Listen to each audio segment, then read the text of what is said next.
Bonjour, aujourd'hui dans les petits génies des médias, Robert va nous parler de la censure. Robert était photographe et journaliste durant la Seconde Guerre mondiale. Alors, il est là pour nous expliquer ce que c'est que la censure. La censure, c'est le contrôle exercé sur la liberté d'expression. Donc en fait, ça veut dire qu'on n'a pas le droit de dire tout ce qu'on pense. Ça peut être une censure politique, c'est le pouvoir politique qui nous empêche de parler. Une censure économique, c'est-à-dire qu'on a des patrons qui nous donnent certaines directives, ce qui peut conduire aussi à de l'autocensure. Donc on va voir ces différents types de censure. Nous allons donc voir la censure politique. Alors pour commencer, le mot censure, ça vient des censeurs de la Rome antique. C'est-à-dire c'était ceux qui étaient chargés de faire respecter les bonnes mœurs dans la cité. Donc la censure, elle est liée au pouvoir. Ça peut être le pouvoir religieux. Pendant longtemps, l'Église, elle a censuré des textes, elle a censuré des livres qui n'étaient pas conformes à son enseignement. Ou alors ça peut être une censure politique. Donc là, les grands rois, François Ier, Richelieu a instauré une censure institutionnelle, une censure d'État. Sous l'Ancien Régime, avec les rois Louis XIV, Louis XV et Louis XVI, il y avait aussi une censure, c'est-à-dire que tout était contrôlé par le pouvoir. Et en fait, après la Révolution, Napoléon a réinstauré une sorte de censure. Donc la censure politique, c'est quelque chose qui a toujours existé. Aujourd'hui, grâce à des textes comme la Déclaration des droits de l'homme et du citoyen ou le premier amendement de la Constitution américaine, on a le droit de s'exprimer.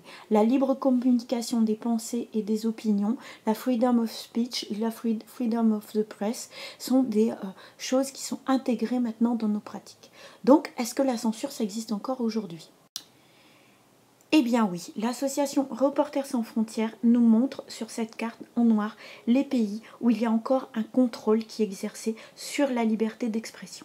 Donc on voit plusieurs pays d'Asie, également des pays du Moyen-Orient, Cuba, où en fait on a un certain nombre de restrictions par rapport à la liberté d'expression. Certains gouvernants ou hommes politiques exercent une censure, on appelle ça les prédateurs de la liberté d'expression. Donc ça peut être des groupes religieux ou ça peut être des dirigeants. Aujourd'hui, il existe aussi un nouveau type de censure qu'on appellera la censure économique qui est plus insidieuse, c'est plus de la pression. Par exemple, quand toutes les télévisions nationales ou tous les journaux d'un même pays appartiennent au même groupe, c'est ce qu'on appelle la concentration des médias, on ne va pas vouloir dire du mal de ses actionnaires, de ses patrons. Et donc en fait, quelque part, on arrive à des conseils de censure dans les médias et puis également à une autocensure de la part des journalistes. Par exemple, en France, il y a des grands groupes, comme le groupe Canal+, par exemple, qui concentrent beaucoup de médias. Il y a également le groupe de Martin Bouygues, et puis en dessous, le groupe RTL, le groupe Lagardère. Mais en fait, on voit qu'ils ont beaucoup de médias dans leurs mains. Ça peut être de la télévision, ça peut être des journaux. Donc ça veut dire que quelque part, ces journaux-là ne vont pas critiquer la politique économique de ce groupe, voire les sympathisants, les amis du groupe de l'oligarchie qui les possède. On peut se demander s'il n'existe pas une forme de censure qui serait positive, c'est-à-dire une censure préventive. Par exemple, dans le classement des films, quand on conseille d'un certain âge pour regarder les films, ou alors dans les publications jeunesse, quand il y a des avertissements par rapport à la violence ou par rapport au caractère intime de certaines scènes, en fait, on peut se demander si dans ce cas-là, la censure, elle n'aide pas justement à cibler un public. On peut également se poser la question de la censure sur Internet. Est-ce que ça existe ? Est-ce qu'on peut réguler Internet ? Alors en fait, souvent, il y a des polémiques par rapport à la censure, parce que qu'est-ce qui va être une œuvre d'art ? Et puis qu'est-ce qui va être une œuvre tendancieuse, avec un corps dénudé, etc. On a aussi le problème des propos condamnables par la loi. Est-ce qu'on a vraiment le droit de tout dire sur Internet, dans tous les sens, de réécrire l'histoire, d'avoir des opinions qui peuvent être liées au terrorisme ? Et puis enfin, est-ce qu'on a le droit d'attaquer, de faire des attaques personnelles par rapport, par exemple, au président de la République, comme ça s'est passé pour Nicolas Sarkozy ? Le problème de la régulation sur Internet, c'est qui fixe les règles.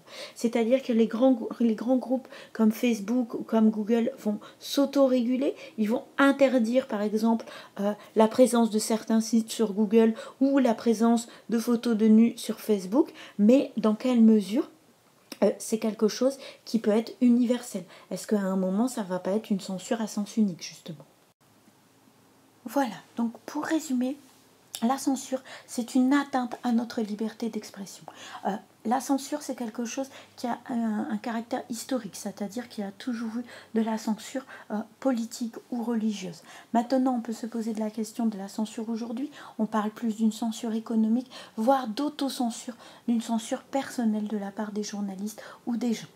Se posent également des enjeux de société. Est-ce qu'on peut pour autant tout dire, notamment sur Internet? Donc on voit que la question de la censure, c'est pas une question simple. Et puis j'espère que vous allez pouvoir y réfléchir avec l'aide de Petit Robert. Voilà, je vous donne rendez-vous pour d'autres aventures des petits génies des médias sur csilila.com. À bientôt!